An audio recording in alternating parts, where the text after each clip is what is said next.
Get ready for the countdown. 10, 9, 8, 7, 6, 5, 4, 3, 2, 1, 0. It's still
we are now officially in WrestleMania 28 season. Welcome, everybody, to episode number 106, February 23rd, 2012. I am the champ, Jeff Peck. We are on the road to WrestleMania 28. And joining me this week, as always, the editor-in-chief of CamelClutchBlog.com, former CZW, ROH, and ECW announcer, pro wrestling radio host, the one and only Eric Gargiulo. Eric, we're on the road to WrestleMania. Do you feel like it's the road to WrestleMania, though? It feels like it's the road to the emergency room after watching that Raw Battle Royal this past Monday more than the road to WrestleMania. Did your elbow dislocate when you saw what happened to Wade Barrett? It's funny because, and I know we're going to get into it, it wasn't even the Wade Barrett. Wade Barrett deal that got me. It was watching Ziggler, the way that he hit that table out there. I was starting to quiver just watching him take that bump outside the ring. Yeah, it's kind of really rare when you can kind of tell, Eric, just to jump right into that Battle Royal, because there was a whole bunch of injuries that happened, I guess. Kofi Rhodes got Kofi Rhodes. Now I'm Michael Cole. Kofi Kingston got all bagged up. Cody Rhodes got hurt. Wade Barrett obviously dislocated elbow. Ziggler got hurt. And you could tell that the flow, once the commentators, like CM Punk, they kind of like lost their train of thought as Wade Barrett is outside the announce table, slamming his good arm, on the ground and screaming the F word. Has that ever happened to you? You're an announcer. You've called play-by-play. Has there ever been like an injury where it kind of distracted you from calling the match itself? I've certainly called matches where you watch and you know that somebody's really screwed up. All you got to do is just look back at remember, Jeff, I worked in CCW. I called those tournaments of death. So there were definitely those moments where you knew something was wrong, and you kind of go with your gut. If it was really bad, you just don't say anything because, A, you don't want to take away from the moment. B, if it's somebody you're friendly with, you're concerned. And C, you think they're going to cut it out of the DVD anyway. Why waste your breath on it? It's really, a gut check call as to what you do in that situation, and it's the same thing when a guy messes up a move, something. We bash Michael Cole a lot. I've bashed him to death.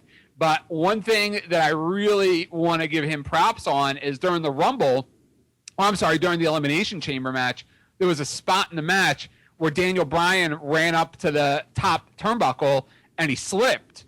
And Cole kind of covered up saying, he's been taking a lot of punishment. He's not himself. And I thought that was fantastic. And that's something that I always try to do as an announcer, especially, I was working, I was calling matches with a lot of guys that were rough around the edges. A guy like Daniel Bryan is polished. I was calling guys on the independent circuit where guys really weren't that polished, and botches happen pretty frequently. And and I would always try to do that if a guy lost his footing, I'd make up something. Well, I got punched in the head earlier. Maybe he's got a concussion, and it was one of those situations where Michael Cole, even because of his character, could have taken a shot at Daniel Bryan, and I thought.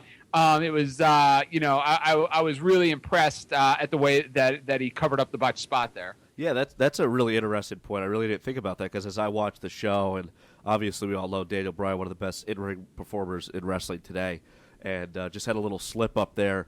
And typical Michael Cole would be someone who bashes him. But maybe that, those internet reports and the heat that he's received from, basically fans about really burying the talent. Do you think this, is maybe a change a little bit here from Michael Cole's character?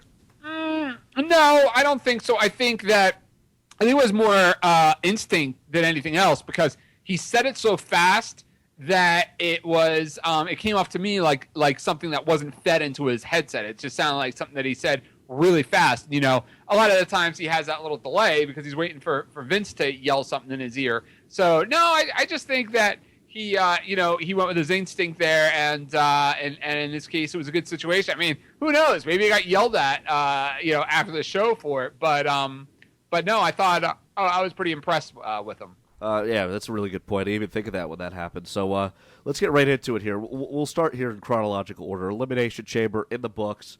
Officially, the road to WrestleMania 28 has begun. Along with John Cena and The Rock, 3 other matches confirmed now for WrestleMania. One was confirmed after the Elimination Chamber match, the SmackDown one, and then 2 on Monday Night Raw. Let's go back to Elimination Chamber pay-per-view, Eric. And both world champions, CM Punk, Daniel Bryan, walk out of the chamber as world champions. How surprised were you that both champions, for the first time since this pay-per-view was incepted in 2009, are walking into WrestleMania, walked in the Elimination Chamber as champions, walked out as champions, and now will be headed straight to WrestleMania?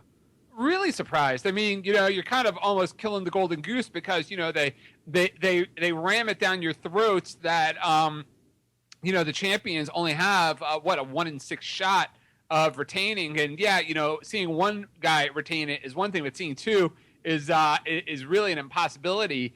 And I think they kind of shot themselves in the foot with future pay-per-views, because one of the things that you could always bank on with the Elimination Chamber is that you were going to see a title change in those matches. I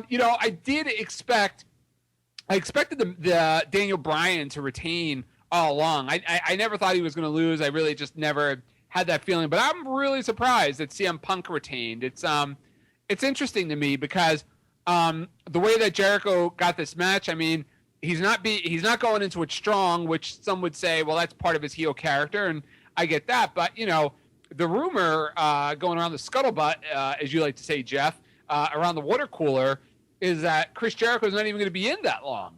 So, if Chris Jericho goes to WrestleMania and loses to CM Punk, and they do like 1 or 2 rematches, it's like, well, then, what's really the point?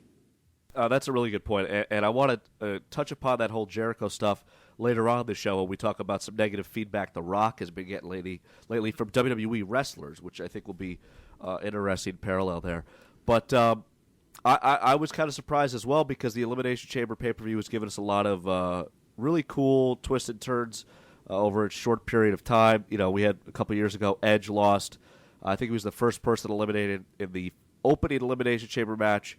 I think he took out Kofi Kingston later on to finish the show, ended up winning the championship, still was going to WrestleMania as a champion, different title. Always like that move. Then you had the Shawn Michaels thing from 2 years ago, where he actually helped his longtime enemy Chris Jericho defeat The Undertaker, which led to their match at WrestleMania 26, Undertaker and Shawn Michaels.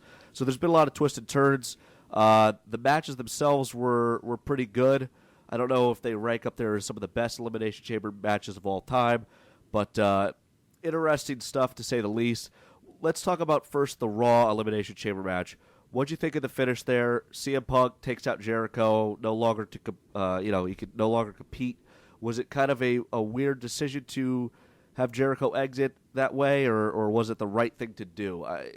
Does it add anything to fuel to the fire to now what is going to be a WrestleMania 28 main event match? No, I think it was a little underwhelming the way that it ended, especially compared to the way the SmackDown match ended. I mean, I just think that it was, when it ended, you sat there waiting for the swerve, waiting for something to happen, and for it to just end like that just seemed kind of cheap. I mean, I thought the match itself was all right. I mean, I don't know how many weeks we can go in a row praising Dolph Ziggler, but I thought he was just a one-man wrecking crew, in that Raw match. I just thought that he reminded me a lot of Mr. Perfect and Shawn Michaels, back in Michaels' early days, where he kind of just bumped recklessly, in the middle of matches. I thought the match itself was okay. I thought CM Punk was kind of average as far as the match goes. I was really surprised at how strongly the Miz was pushed, because we got all these reports about the Miz having backstage heat, and yet he was pushed pretty damn hard.